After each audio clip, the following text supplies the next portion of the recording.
বন্ধুরা, আজকে আমাদের আন্দোলনের সাথে যুক্ত হয়েছে মাননীয় প্রধান উপদেষ্টার একান্ত সচিব সাব্বির আহমেদ স্যার। তিনি সরাসরি এই আন্দোলনরত শিক্ষকদের 1 থেকে 12তম শিক্ষকদের মাঝে সরাসরি উপস্থিত হয়েছেন এবং উপস্থিত হয়ে তাদের দাবি দেওয়াগুলো এবং তাদের বক্তব্যগুলো অনুধাবন করছেন এবং তিনি এখান থেকে তাদেরকে নিয়োগ প্রক্রিয়ার বিষয়ে আশ্বাস প্রদান করছেন। আমরা সরাসরি সাব্বির স্যারের বক্তব্যগুলো শুনব। দেশের শিক্ষা ব্যবস্থা এই জন্য শেষ করো। আমি একটুখানি বলি, 1 মিনিট দাঁড়ান,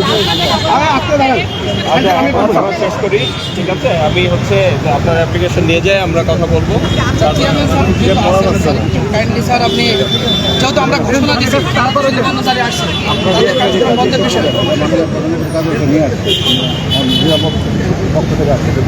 আমরা দিয়ে দিচ্ছি স্যার। জাস্ট আমি স্যারের মাধ্যমে এই জন্য আমাদের সব দাবিগুলো বলতে দেন কোথাটা লেখা আছে বন্ধ করবো আন্দোলন বন্ধ করলে তো হবে না।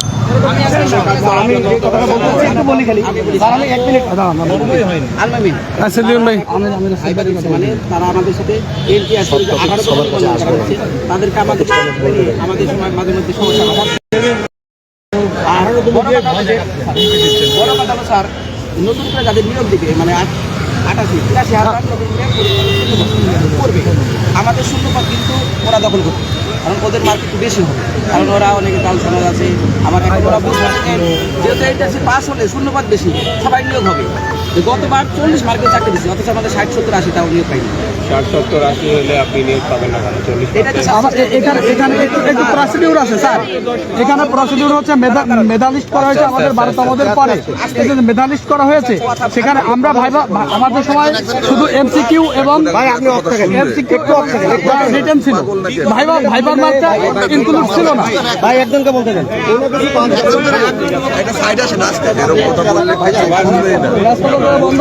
বন্ধ করে কিছু এখনো বন্ধ করে আপনারা যান, গিয়ে বলেন যে আপনাদের একটা যাদের কাছ থেকে আমরা আপডেট নিতে পারি, আমরা আপডেট নিতে আপনারা কথা বলবো যে আপনারা আপডেট দিবেন। এখন আমরা সহযোগিতা করছি, আমরা চলে যাচ্ছি, আপনারা আপডেট দিবেন। আপডেটের ভিত্তিতেই আমাদের কর্মসূচি যা করার।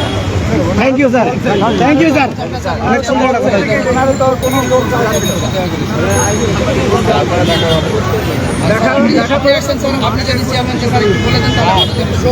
আপনি আসছেন স্যার, উনি এখানে আসা উচিত ছিল। এখানে ইনি আসছেন, সেখানে ওনার আসা উচিত ছিল।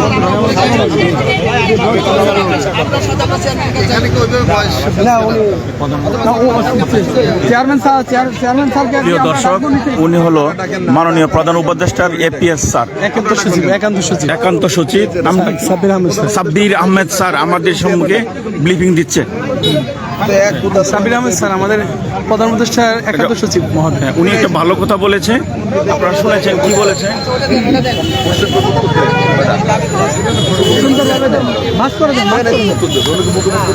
ঢুকায় দেন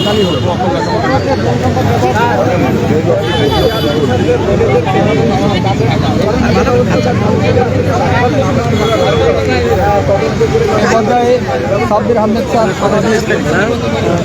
নিয়োগ বঞ্চিত 1 থেকে 12তম শিক্ষকদের পক্ষ থেকে দরখাস্ত গ্রহণ করছেন। এই দরখাস্ত উনি আশ্বস্ত করেছেন আমাদেরকে।